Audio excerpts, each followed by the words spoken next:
नमस्कार। आज हम महाभारत के एक बहुत ही महत्वपूर्ण किरदार भीष्म पितामह उनके जीवन की गहराइयों में उतरेंगे। जी हाँ, उनकी कहानी में प्रतिज्ञा है, त्याग है और ज्ञान का एक अद्भुत संगम देखने को मिलता है। बिल्कुल, हम ये समझने की कोशिश करेंगे कि कैसे वो देवव्रत से भीष्म बने और क्यों आज भी लोग उन्हें इतना याद करते हैं। हाँ, हमारी ये जो चर्चा है, ये भीष्म, प्रतिज्ञा, त्याग और ज्ञान का प्रतीक नाम के लेख के कुछ हिस्सों पर आधारित है। जी, और हमारा मकसद है कि भीष्म के जीवन के जो अहम पड़ाव थे, उनकी प्रतिज्ञाएं, उनका ज्ञान, उसके सार को समझें। बिल्कुल। तो कहानी शुरू होती है देवव्रत के जन्म से, गंगा और राजा शांतनु के पुत्र। लेकिन उनके जन्म के साथ ही एक अजीब बात जुड़ी थी, है ना? हाँ, वो ये कि गंगा ने अपने पहले 7 पुत्रों को जन्म लेते ही नदी में बहा दिया था। हाँ, तो सवाल उठता है कि देवव्रत को क्यों जीवित रखा गया?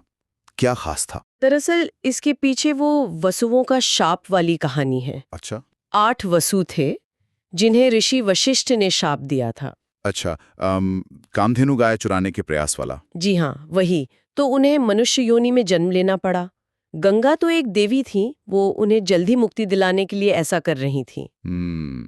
लेकिन जो 8वें वसु थे, देवव्रत, जिन्हें द्यौ भी कहा गया, वो इस योजना के मुख्य सूत्रधार थे। तो उन्हें शाप का सबसे बड़ा हिस्सा भोगना था, मतलब लंबा जीवन। ओह, तो गंगा ने फिर उन्हें पाला पोसा। हाँ, गंगा ने देवव्रत को अपने साथ रखा, उन्हें स्वर्गीय ज्ञान दिया, शस्त्र विद्या सिखाई। मतलब जब वो वापस लौटे तो धर्म, युद्ध, शास्त्र, हर चीज में पारंगत थे। अद्भुत कौशल था उनका। और यहीं से मुझे लगता है कहानी में वो बड़ा मोड़ आता है, राजा शांतनु और सत्यवती का। बिल्कुल, राजा शांतनु को सत्यवती, जो एक निषाद कन्या थी, उनसे प्रेम हो गया।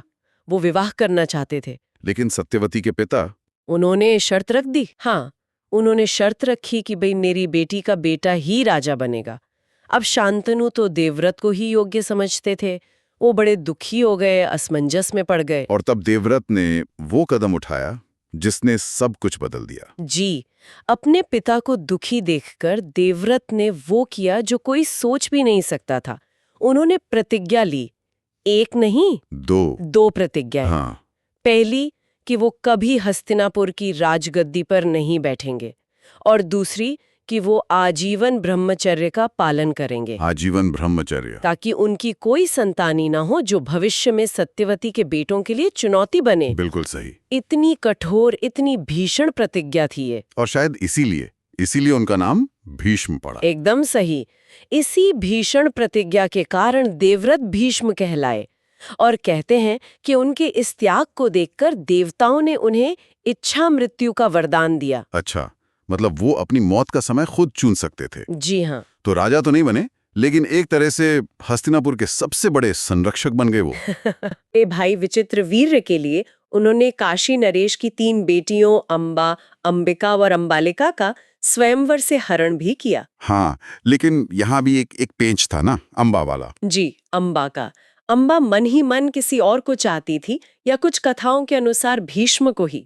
जब भीष्म ने अपनी प्रतिज्ञा का हवाला देकर उनसे विवाह करने से मना कर दिया, तो उनका प्रेम गुस्से और बदले की भावना में बदल गया। हाँ, उन्होंने भीष्म से बदला लेने की कसम खाई, और फिर अगले जन्म में वो शिखंडी के रूप में जन्मी। और यही शिखंडी आखिर में भीष्म की मृत्यु का कारण बने। हाँ, ये दिखाता है कि कैसे एक बहुत नेक इरादे से की गई प्रतिज्ञा के भी कितने अप्रत्याशित और दुखद परिणाम हो सकते हैं।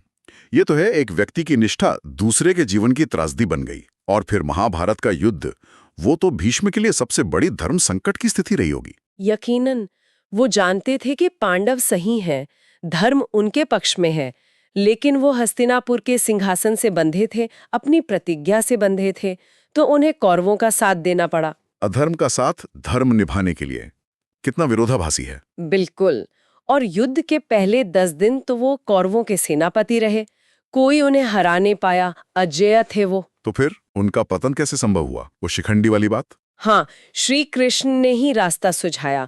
वो जानते थे भीष्म की एक और प्रतिज्ञा या कहे नियम के बारे में, कि वो किसी स्त्री पर या जो पूर्ण पुरुष ना हो उस पर शस्त्र नहीं उठाएंगे। और शिखंडी पूर्व जन्म में अंबा होने के कारण उसी श्रेणी में आते थे। जी, तो अर्जुन ने शिखंडी को आगे किया, अपनी ढाल बनाया और उनके पीछे से भीष्म पर बाणों की वर्षा कर दी। भीष्म ने शिखंडी को देखा और अपने शस्त्र नीचे रख दिए। और वो बाणों की उस प्रसिद्ध शैया पर आ गए, पर मृत्यु नहीं हुई। नहीं, क्योंकि उन्हें इच्छा मृत्यु का वरदान था। वो सूर्य के उत्तरायण होने का इंतजार करते रहे, शुभ मुहूर्त का। और उसी शरशैया पर लेटे लेटे उन्होंने वो सारा ज्ञान दिया युधिष्ठिर को। हाँ, कई दिनों तक, शायद महीनों तक वो उसी अवस्था में रहे और उन्होंने युधिष्ठिर को राजधर्म, नीति, जीवन के गूढ़ रहस्य सब पर उपदेश दिया।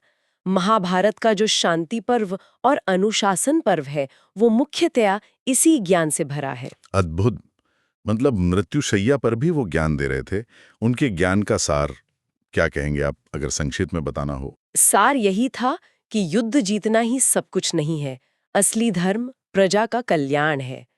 त्याग, कर्तव्य, धर्म, इनके बीच संतुलन साधना ही राजा का और हर मनुष्य का परम कर्तव्य है। सेवा ही जीवन का सच्चा अर्थ है। ये सिर्फ किताबी बातें नहीं थी, उनके अपने जीवन के अनुभव का निचोड़ था। तो भीष्म पितामह का जीवन वाकई त्याग, वचनबद्धता, कर्तव्य निष्ठा और ज्ञान की एक बहुत ही जटिल, बहुस्तरीय कहानी है। जी, उनकी कहानी हमें बहुत कुछ सिखाती है। ये भी कि कैसे महान इरादे भी कई बार ऐसे परिणाम दे जाते हैं जिनकी हम कल्पना भी नहीं करते। सही कहा। और ये एक सोचने वाली बात छोड़ जाती है हमारे लिए कि भीष्म की वो एक अटल प्रतिज्ञा, जिसने न सिर्फ उनका बल्कि पूरे कुरुवंश का भविष्य बदल दिया, क्या वो हमेशा सही रास्ता था? हाँ। या कभी-कभी परिस्थितियों के हिसाब से थोड़ा लचीला होना, अपने फैसलों के दूरगामी परिणामों पर ज्यादा ध्यान देना, क्या वो व्यक्तिगत वचन से ज्यादा जरूरी नहीं हो जाता? ये सवाल तो आज भी उतना ही प्रासंगिक है। सोचने वाली बात है।